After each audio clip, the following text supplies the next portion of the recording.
Maka pada kesempatan yang mulia ini kita akan mengkaji sebuah ayat Allah Subhanahu wa taala yang mengisahkan tentang Nabi Adam alaihi salam, Hawa dan syurga.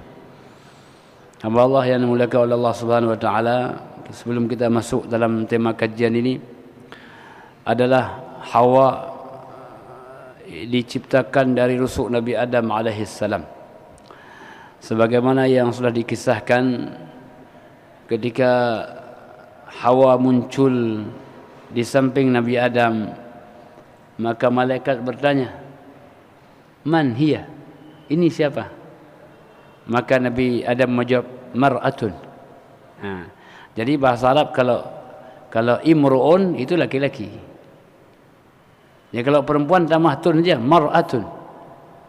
Ini menunjukkan bahawa memang perempuan diciptakan dari laki-laki. Karena itulah antara laki-laki dan perempuan itu mudah untuk bersinergi. Alih mengkahwin langsung pahaju. Kenapa? Karena memang mereka Allah ciptakan secara bersama, di mana perempuan tercipta dari laki-laki. Jamaah yang dirahmati Allah Subhanahu wa taala, tapi ini fokusnya adalah bahawa Allah hendak menunjukkan kekuasaannya, bahawa Allah bisa menciptakan manusia, bisa dari mani, bisa dari kun fayakun, bisa dari rusuk dan sebagainya, untuk menunjukkan bahawa Allah Jalla wa'ala Maha Kuasa atas segala-galanya. Hamba Allah yang dimuliakan oleh Allah Subhanahu wa taala, maka karena Hawa ini berasal dari Adam alaihi salam, maka Allah mengatakan uskun anta. Makna sakana adalah merasa ketenangan. Maka hendaklah hai Adam, tinggallah dengan tenang dalam syurga. Kenapa bisa tenang? Karena Hawa menjadi pasangan bagi Adam alaihi salam. Jadi orang yang hidup sendirian, dia tidak bisa akan sakinah. Maka tidak ada istilah saya sendiri sakinah, hendak. Sakinah itu harus dengan pasangan. Tidak ulun sakinah je Pak, hana sakinah. Jadi oleh karena itu ini menunjukkan bahawa keberadaan pasangan dalam hidup menghadirkan sakinah. Allah mengatakan uskun anta wa zawjukal jannata. Hamba Allah yang dimuliakan oleh Allah Subhanahu wa taala, pada kesempatan yang mulia ini kita akan melanjutkan kajian kita tentang Nabi Adam, Hawa dan Al-Jannah. Sebagai muqaddimahnya kita bacakan sebuah hadis Nabi sallallahu alaihi wasallam, "Innal mar'ata khuliqat min dhula'." Jadi sesungguhnya perempuan itu diciptakan dari rusuk. Fi riwayah, dalam riwayat yang lain, wa inna a'waja syai'in fi dhil' a'lahu. Jadi bahagian yang paling bengkok itu adalah rusuk paling atas. Kalau kita lihat rusuk itu yang paling bengkok atasnya. Yang paling atasnya agak melingkung je. Agak melingkung. Jemaah yang dirahmati Allah Subhanahu wa taala, la yastaqima laka ala tariqatin wahidatin. Jadi maksudnya tidak akan pernah dia lurus dengan satu cara.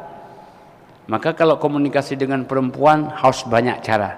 Menyekan raknyo raji ma buat apa je mi buka apa je bodrian. Bodrian juga. Walaupun tu misi baju. Tapi pokoknya hanya tabah cara aja. Harus dengan berbagai cara. Fa in istamta'ata, kalau kau bisa menikmati kebengkokannya itu, bisa kau nikmati. Maka kata baginda sallallahu alaihi wasallam, fa in istamta' biha istamta'ta biha, maka sungguh kau akan merasa nikmat dengannya. Justru karena bengkoknya itulah indahnya. Rumah tepat ke hana hayu je siap belok mulainan hayu je. Maka hidup ini adalah ada variasinya. Menyaga mandum hayu hana hayu atau inang mandum hana hayu. Maka kata baginda sallallahu alaihi wasallam, fa in istamta'a biha istamta'ta biha. Kalau kau bisa menikmati dengan segala kebengkokannya, maka kau bisa menikmatinya.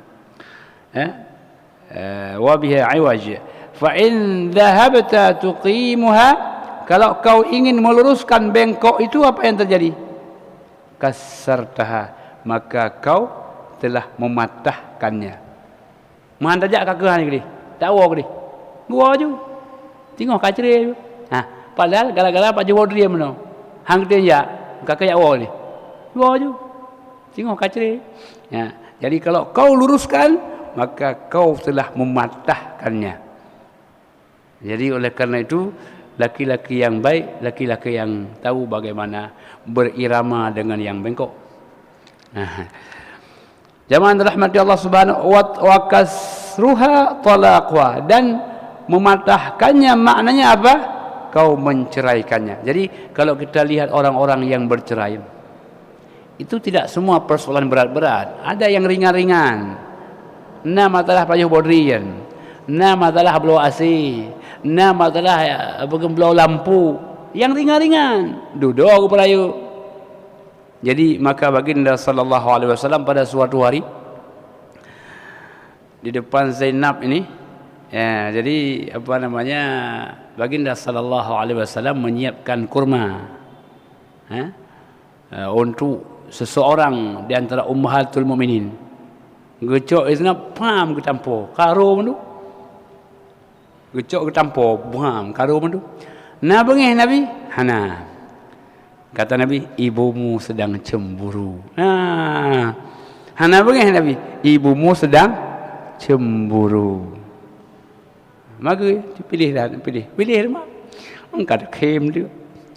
Tapi menyata bengih kaji dia ke bengih. Tapi dengan bukan ibumu sedang cemburu, ada kem dia.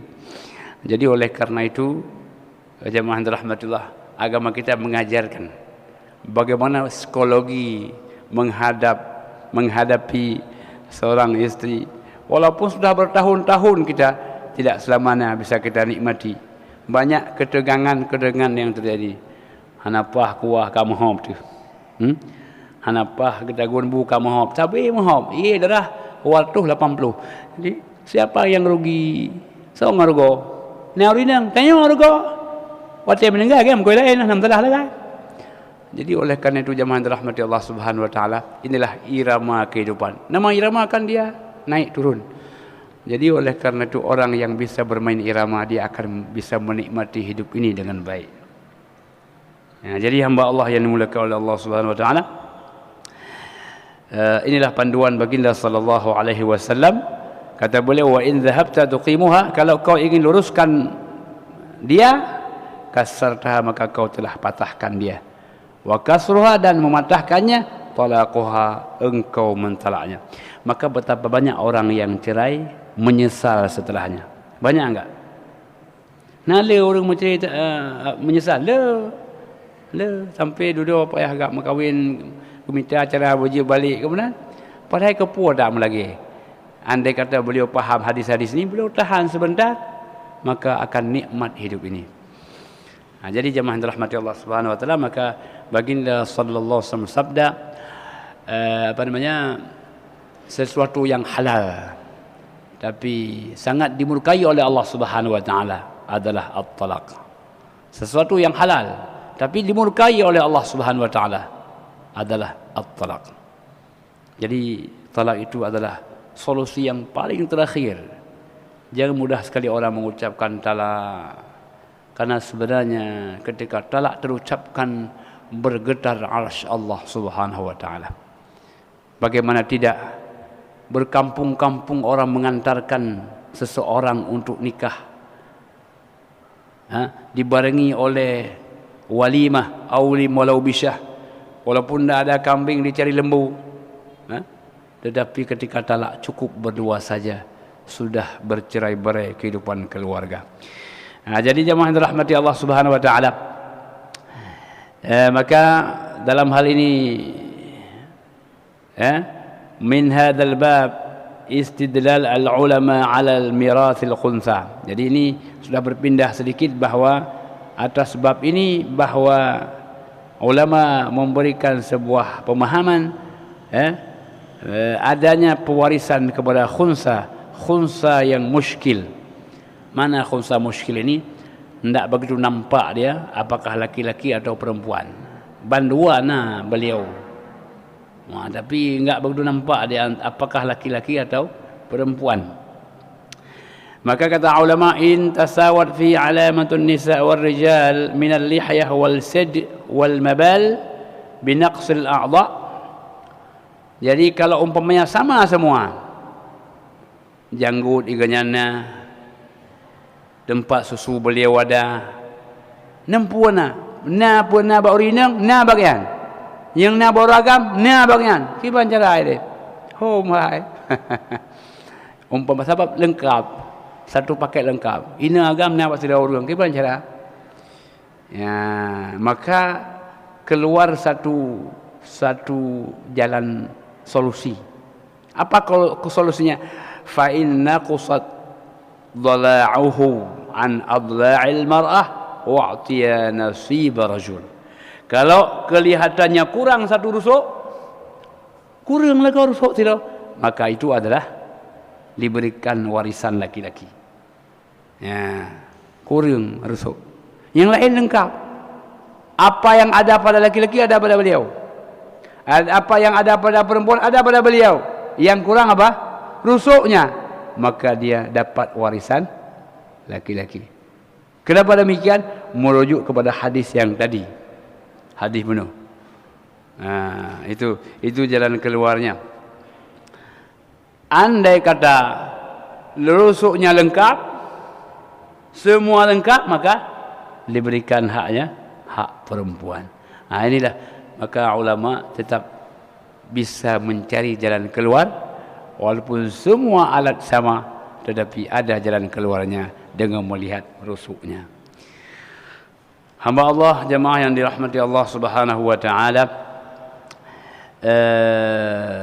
Kemudian poin yang berikutnya adalah ketika Allah mengadakan uskun anta wa zawjukal jannah, tinggalkan olehmu hai Adam dan pasanganmu dalam syurga. Maksudnya Allah perintahkan Adam dan Hawa untuk uskun. Sebagaimana yang telah kita bahas ketika kita bilang uskun, tinggal dengan tenang. Hana karu, hana pakinya uskun dekun. Tapi kalau hanya tinggal, kita bilang inzil. Makanya kalau hotel namanya manzil atau tempat di mana orang singgah sementara, itu namanya manzil. Tapi kalau as-sakan itu namanya tempat tinggal penuh dengan ketenangan. Jadi kata-kata sakinah, mawaddah, sakinah, warahmah, ketika kita sebut kata-kata sakinah, tinggal dengan ketenangan, tidak ribut, hana karu, hana megedek, ini nama sakinah. Jemaah rahmati Allah Subhanahu wa taala. Ma makna al-jannah? Apa itu makna al-jannah? Al-jannatu al-bustanu. Dasar makna al-jannah adalah taman. Ketika kita sebut taman adalah sebuah tempat yang luas, ada pepohonannya, ada buah-buahannya, ada tempat indah kita memandang, ada mengalir di hadapannya sungai-sungai. Ini namanya al-jannah, surga. Itu dasarnya. Maka kecenderungan manusia walaupun dalam dunia mesti orang suka kalau ada kebun. Rumah na babak kaya, kemudian mengalir sungai-sungainya, insya-Allah sehat kita. Rumah ana motor ju nyang gabuk ada beki. Karena udip mazhab aja kan. Tapi ikut rumah na babak kaya beda. Beda enggak? Beda. Jadi oleh karena itu jemaah rahmatullah subhanahu wa taala, suasananya ketika kita sebut al-bustan adalah tempat yang luas, ada pepohonannya, ada sungai yang mengalir di dalamnya. Hanya saja jemaah rahmatullah, ketika kita katakan bahwa Adam pernah berada dalam surga, apakah surga itu surga yang abadi, surga yang akan masuk insya-Allah kita semua, amin ya rabbal alamin, atau surga itu surga sementara, bukan surga yang abadi itu? Surga yang mana ini? Kan? Jadi ada beda pendapat para ulama. Ada pendapat para ulama, ada yang mengatakan bahwa lam yakun fi jannatil khuldi. Bukan maksudnya syurga yang khuldi itu. Bukan syurga yang abadi itu. Itu kata siapa? Kita Mu'tazilah dan Qadariyah. Mereka mengatakan wa innama kana fi jannati bi ardin Adan. Ada syurga kata mereka di negeri Adan. Kenapa demikian? Mereka katakan karena sifat-sifat syurga itu, yang pertama syurga tidak mungkin terjangkau oleh iblis, kata mereka.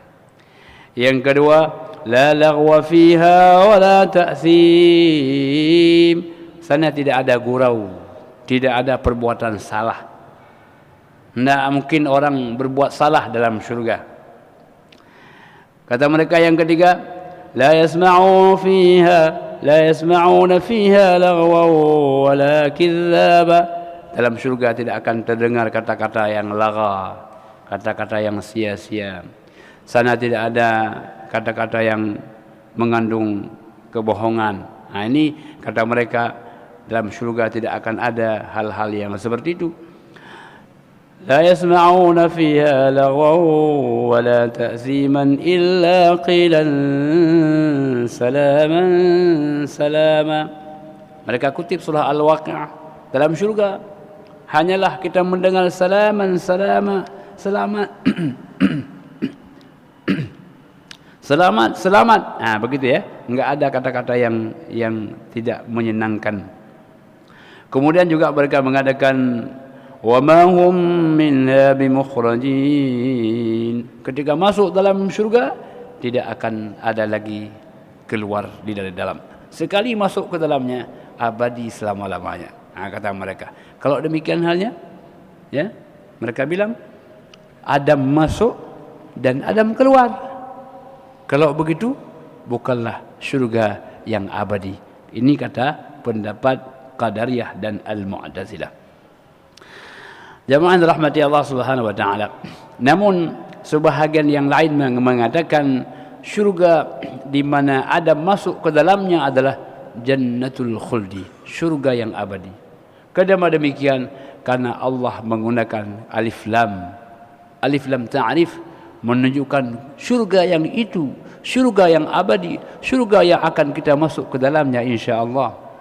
Yang kedua, di mana Nabi Musa alaihi salam pernah berkata kepada Nabi Adam alaihi salam dalam sebuah riwayat hadis yang dikeluarkan oleh Al-Bukhari, anta ashqaita zurriyataka, wahai Adam, engkau telah menyengsarakan anak-anakmu, keturunan-keturunanmu, wa akhrajtahum minal jannah, dan engkau telah mengeluarkan mereka dari syurga. Masya Allah, betapa enaknya dalam syurga, tapi gara-gara kau makan buah khuldi itu, engkau telah menyengsarakan anak-anakmu. Ini kata Nabi Musa alaihissalam. Bermakna itu adalah syurga yang abadi. Syurga yang abadi. Kita tidak bicarakan bahwa pakan ke payung, ni baik ke payung. Mana ke payung ada yang. Kemudian, tapi bukan itu masalahnya. Ini untuk membahas apakah syurga yang abadi atau syurga yang bukan syurga abadi. Jadi dalam hadis ini dikatakan bahwa ketika Musa mengatakan kepada Adam alaihi salam, anta ashqaita zurriyataka, engkau telah menyengsarakan keturunanmu, wa kharajtahum minal jannati, dan telah kau keluarkan mereka dari syurga. Jamaah rahmati Allah Subhanahu wa taala. Jadi ini poin, poin bahwa syurga yang dimaksudkan adalah syurga yang abadi. Yang ketiga, jamaah rahmati Allah Subhanahu wa taala, fadzalika innama ja'ala Allah fiha ba'da dukhuli ahliha fiha yaumal qiyamah. Kalau kita katakan syurga abadi, syurga yang masuk pada waktu kiamat, wala yamtani an takuna darul khuldi liman aradallahu takhlidahu fiha. Tapi kan tidak ada halangan Allah masukkan seseorang ke dalamnya sebelum hari kiamat. Kan boleh. Kehendak Allah Subhanahu wa taala. Baginda sallallahu alaihi wasallam pernah enggak masuk dalam syurga? Pernah masuk ketika Isra dan Mi'raj, melihat bagaimana indahnya syurga, bagaimana luar biasa ya pepohonan dan macam-macam kenikmatan, mala ainur ra'at wala udhunun sami'at wala khatra fi qalbil bashar. Makanya orang siapapun yang pernah melihat syurga itu, melihat dunia ini, rupanya tidak ada apa-apanya. Kalau sudah melihat sedikit syurga saja, melihat dunia ini tidak ada apa-apanya. Oh, bodohnya. Gitulah. Bodohnya ini. Maka ada riwayat pada hari kiamat kelak, jemaah yang dirahmati Allah Subhanahu wa taala, ada orang yang paling bahagia dalam dunia ini. Segala-gala dia miliki. Maka Allah masukkan sebentar dia ke dalam neraka. Allah tanya, gimana rasanya? Ya Allah, sebentar neraka ini rasanya tak ada nikmat dunia sedikit pun. Luar biasa dahsyat neraka ini. Lalu didatangkan orang yang paling susah, orang yang paling sengsara dalam dunia ini. Lalu Allah akan masukkan sebentar dalam syurga. Allah tanya, gimana? Ya Allah, nikmat syurga ini sebentar ya Allah melupakan semua kesengsaraan yang pernah saya alami di dalam dunia ini. Tiada tamang syurga tua ada berapa mungkin nak sakit perut tua ada. Ya. Jadi oleh karena itu jangan pernah mau orang menggadaikan akhirat hanya untuk mendapatkan secuil dunia. Jadi yang dirahmati Allah Subhanahu wa taala, wal akhiratu khairu wa abqa. Dunia akhirat lebih baik dan lebih abadi. Jadi jemaah yang dirahmati Allah Subhanahu wa taala, kita berlomba-lomba untuk mendapatkan nikmat yang abadi ini, nikmat yang luar biasa ini. Maka dalam surah Al-Mu'minun, ketika para sahabat Nabi sallallahu alaihi wasallam bertanya kepada Sayyidatu Aisyah radhiyallahu anha, bertanya bagaimana akhlak Nabi sallallahu alaihi wasallam, maka Aisyah mengatakan khuluquhul Quran, akhlak Nabi adalah Al-Quran. Ala taqra, apakah kalian tidak pernah membaca surah Al-Mu'minun 1 sampai 10? Allah mengatakan qad aflahal mu'minun alladzina hum fi salatihim khashi'un walladzina hum 'anil lagwi mu'ridun walladzina hum lizzakati fa'ilun walladzina hum li furujihim hafizun. Jadi jemaah yang dirahmati Allah, pada awal surah ini Allah mengatakan qad aflahal mu'minun, berbahagialah, beruntunglah orang-orang yang beriman. Apa makna al-muflihun? Beruntung karena mereka akan masuk ke dalam syurga. Jadi orang beriman ini keuntungannya adalah karena mereka sudah mendapatkan kuota syurga. Itulah keuntungan yang sebenarnya. Lalu Allah jelaskan karakter sifat orang-orang yang beriman. Yang pertama, mereka yang salatnya khusyuk padanya.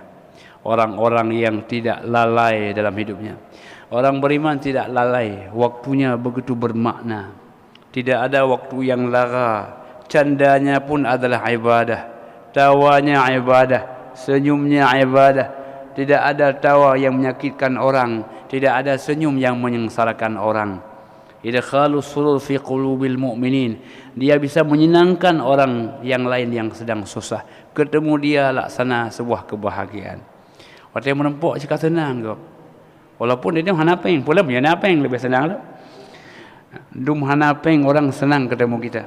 Mungkin apa ucapan kita ada sesuatu yang berkesan pada kita. Yang ketiga adalah orang-orang yang mereka rajin menunaikan zakat, harta mereka adalah untuk pengabdian. Yang keempat, orang-orang yang menjaga kemaluannya, hidupnya dia menjaga kehormatan. Semua ada orang nafsunya, tapi dia mampu untuk menetralisir, mampu menempatkan nafsunya. Wa fi bud'i ahadikum sadaqah, orang yang mendatangi istrinya itu sedekah, berpahala. Kata sahabat, ya Rasul, bagaimana syahwat kok bisa berpahala? Ya, kemudian mengatakan pahala, hai kebahaman. Kata Nabi, andai kata dia taruh pada yang haram, apakah berdosa? Oh, berdosa ya Rasul. Demikian pula kalau dia taruh pada yang halal, maka dia akan berpahala. Orang-orang yang menjaga waktu salatnya, bukan hanya salat, dia jaga waktu. Oh, mentang poh 8. Berarti satu Aisyah, kapre. Nya nak kerja ali patut menjaga gedem, pekot. Dom pre Aisyah ba. Puno sing nak debiat, hana jadi debiat, pekot. Poh 8 hanya debiat li. Gepre Aisyah. Orang yang menunggu salat, Nabi mengatakan man tadras salah, kana fi salah. Orang yang menanti salat, pahalanya pahala orang yang salat. Ma puno nak taniat ni dak payah sembahyang puno. Ka insyaallah taniat. Pakon hana nawo le ilun kena prehisya ayat sambil-sambilnya tu nak pengajian dah duduk sihat. Maka pahala dari tadi, pahala kita sedang melaksanakan salat walaupun kita belum salat. Tapi hana siwasi berarti kasih pak kena pahala. Jangan begitu. Maknanya bahawa begitulah Allah hendak menggandakan pahala kepada kita. Yang berikutnya orang yang menjaga janjinya. Orang yang menjaga janjinya. Jadi sekian poh sekian katruk. Maka jemaah dirahmati Allah Subhanahu wa taala, ada kisah Nabi Isa alaihi salam. 3 hari 3 malam beliau berhenti pada sebuah tempat. Pakan hanan wawo lumpreh si fulan ni begah orangnya ajak yo kale orang ni ajak gepreh ke hanan wawo. Mutanya kau bantu sip tadi nak sangi. Tapi Nabi Isa nak 3 hari 3 malam beliau tak pulang karena untuk menepati janji ketemu orang, katanya ketemu di tempat itu sampai 3 hari 3 malam tak pernah dia datang. Jadi oleh karena itu orang yang paling baik adalah orang yang menunggu. Oban tak menjanji tengok pun dah preh. Nyan itulah orang yang paling baik. Tengok hana dah preh bahajak je dia. Ya. Pat nyok rak tu orang bahai rumah dah.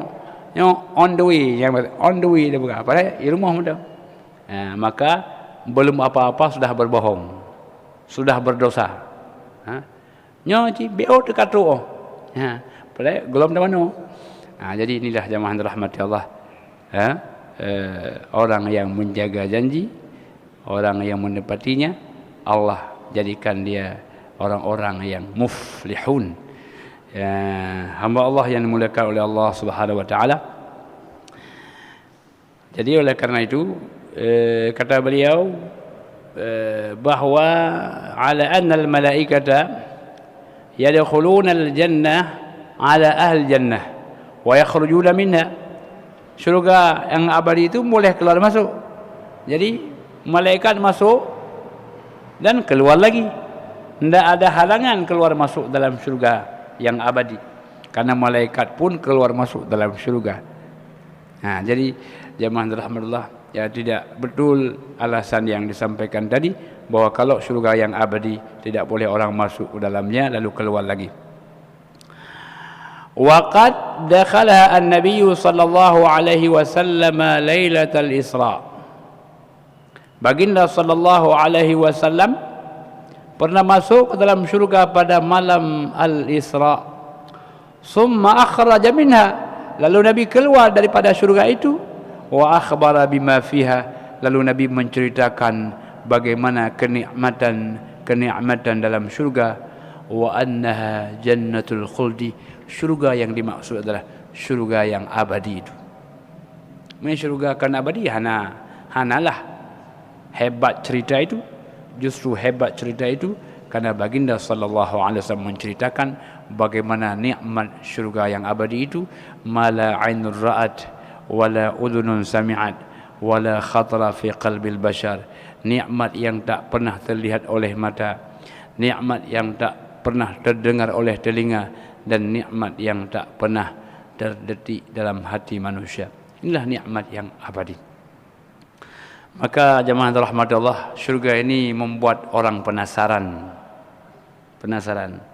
lagi anu mi punya singoh orang raya kan dia ada je malamnya aju orang raya pakanya baje penasaran dia kena so baru baje jadi sang hi ada je bek malam li langsung uro demikianlah orang-orang yang beriman penasaran kiban syurga itu maka oleh karena itu ketika baginda sallallahu alaihi wasallam di penghujung hidup beliau datang malaikat bertanya, hai Muhammad, aku diperintahkan Allah Subhanahu wa taala untuk memberikan tawaran kepadamu, apakah kau ingin hidup lebih lama dengan pernak-pernik dunia atau kau ingin kembali kepada Allah Subhanahu wa taala?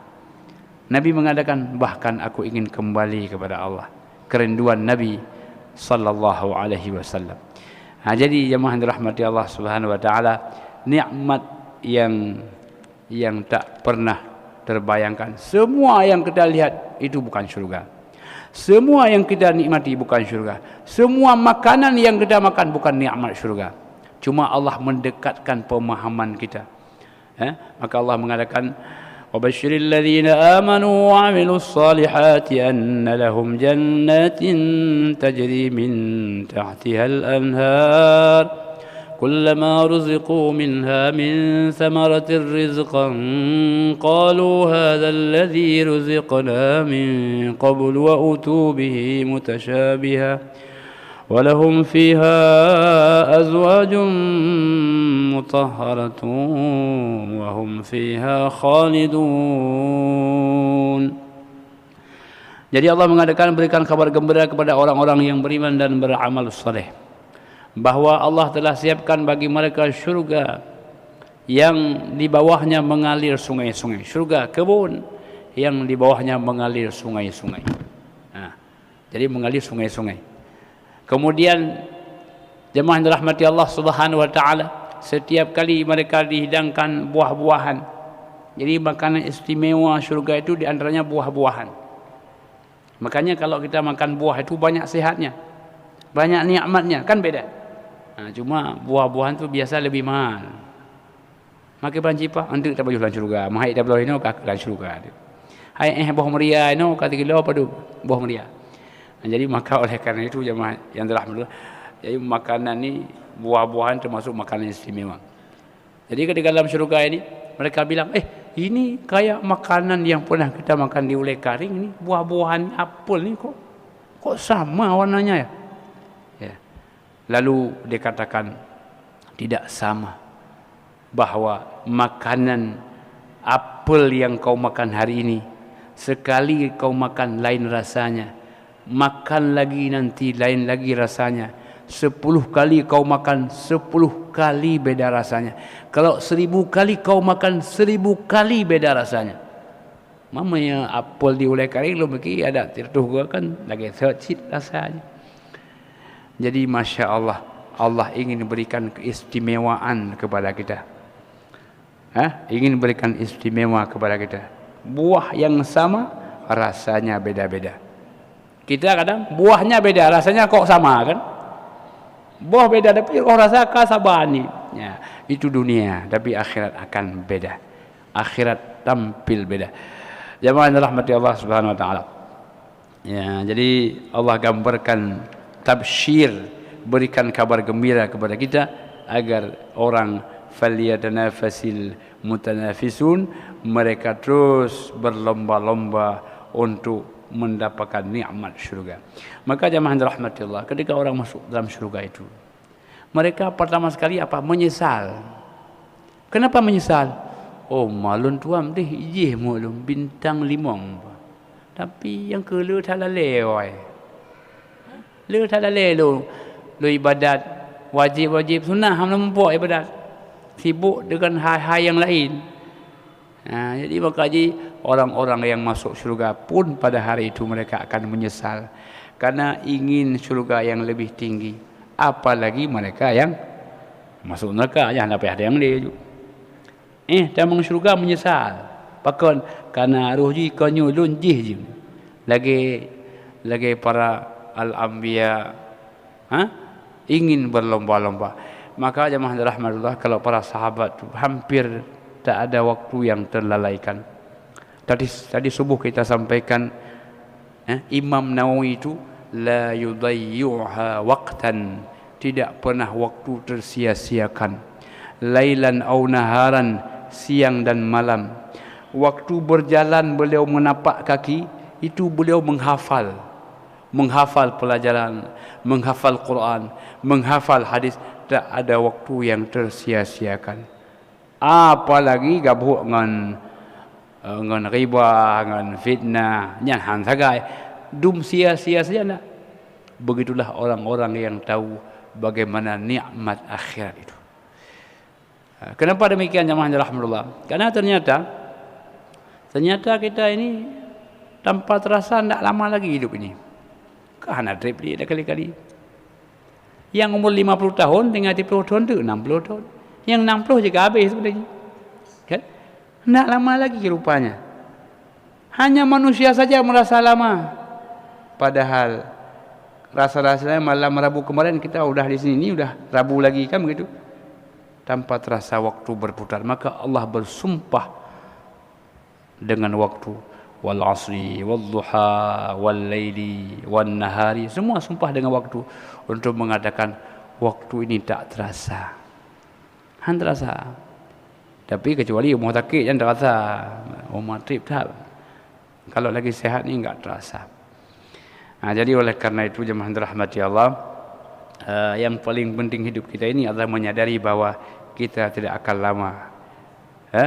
Makanya teman saya mengajarkan sebuah kalimat begini. Kata beliau, al-lailu mahma tala fala budda min tulu'il fajri. Wal 'aisyu mahma tala fala budda min maji'il mauti. Malam walaupun panjang, tapi fajar pasti akan menyingsing. Hidup walaupun lama, tapi kematian pasti akan hadir. Kata beliau. Betul sih, hai kebahang betul mah. Yang ke kampoh, poh lapan, tapi kahana trip, ada pre-pre, kai bang tubuh. Jadi tak lama. Walaupun sekaya-kaya kita, bagaimanapun nikmat dunia ni pasti. Mungkin kita harta banyak, tapi penyakit banyak, hanya dapat oleh sih. Terbatas juga. Motor na, tapi hanya dapat oleh sih. Karena pekun oban tahu jalan puat hidup puat boh hanya dah balik. Jadi oleh karena itu nikmat dunia ini terbatas. Maka Allah ketika bicara kepada nikmat dunia mensifati dirinya dengan Ar-Rahman. Bismillahirrahmanirrahim. Apa Ar-Rahman? Ar-Rahman sifat Allah yang penyayang, pengasih untuk semuanya. Ar-Rahman ini yang pertama muakkad. Nikmat yang Allah berikan sementara dunia ini. Ini muakkad. Tidak ada yang abadi. Kita misalnya ada HP. HP ini muakkad. Waktu dia meninggal, kacau liannya. Tidak ada yang abadi, muakkad. Yang kedua, hanya sementara waktu yang dibutuhkan. Yang dibutuhkan. Olehnya tidak ada pakai eleh. Mesti oleh ada pakai. Yang ada pakai eleh. Sementara waktu. Jadi oleh karena itu jemaah rahmatullah. Nikmat dunia ini walau bagaimanapun pasti akan berlalu. Jamaah yang dirahmati Allah Subhanahu wa taala, kemudian pada berikutnya Allah mengatakan wa kula minha ragadan haitsu syi'tuma.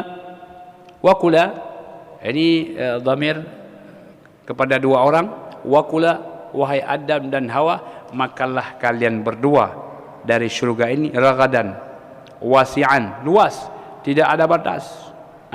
Makan seenak-enaknya, seluas-luasnya, tidak ada batas. Ini nikmat syurga, nikmat yang tak terbatas. Tetapi Allah mengatakan wala taqraba hadhihi asy-syajarata fatakuna minadh dhalimin. Tapi jangan mendekat satu pohon ini. Ini dalam bahasa agama disebut dengan saddud dzari'ah, menutup jalan. Jadi kemaksiatan itu bukan hanya jangan berbuat, tapi jangan mendekat. Wala taqrabuz zina innahu kana fahishatan wa maqtan wa sa'a sabila. Jangan dekat dengan zina. Jadi disebut dengan saddud dzari'ah. Baik demo cewek, jangan pacaran. Mana ayatnya? Ayat itu wala taqraba, jangan mendekat. Disebut dengan saddud dzari'ah. Jangan mendekat sebuah kemaksiatan. Kalau kau mendekat, lama-lama akan masuk ke dalamnya. Au bantu ngai esmenen, si coba le, kadang manga ni. Duduk je si. Maka jangan mendekat. Jemaah rahmat Allah Subhanahu wa taala. Maka ketika Allah Subhanahu wa taala menanyakan kepada iblis, "Wahai iblis, apakah kau telah membuat manusia masuk dalam neraka?" "Tidak ya Allah. Saya tidak pernah paksa mereka untuk berbuat jahat. Saya tawarkan saja, hai, zina itu enak. Coba sekali. Judi itu mantap. Coba sekali. Saya tidak pernah memaksa mereka. Saya hanya menawarkan. Saya ya Allah sebagai penjual lah. Orang pulau kan kebukahannya mana nyopak. Mana belanya cukup banget, mameh luar biasa. Ke mana orang pulau? Maka belum, maka aku. Jadi jemaah rahmatullah, pada hari itu iblis dia akan menolak untuk dikatakan bahwa dia memaksa manusia berbuat jahat. Dia hanya menawarkan saja. Oleh karena itu jemaah rahmati Allah Subhanahu wa taala, apa sudah Aisyah ni? Semoga Allah berikan kita kesempatan untuk berbuat baik dan terus menambah amal ibadah kita untuk mendapatkan ridha Allah Subhanahu wa taala dan masuk ke dalam syurganya. Dalam dunia kita bahagia, waktu meninggal kita masuk ke dalam syurga. Amin ya mujibas sailin. Hadanallahu wa iyyakum ajma'in. Wassalamualaikum warahmatullahi wabarakatuh.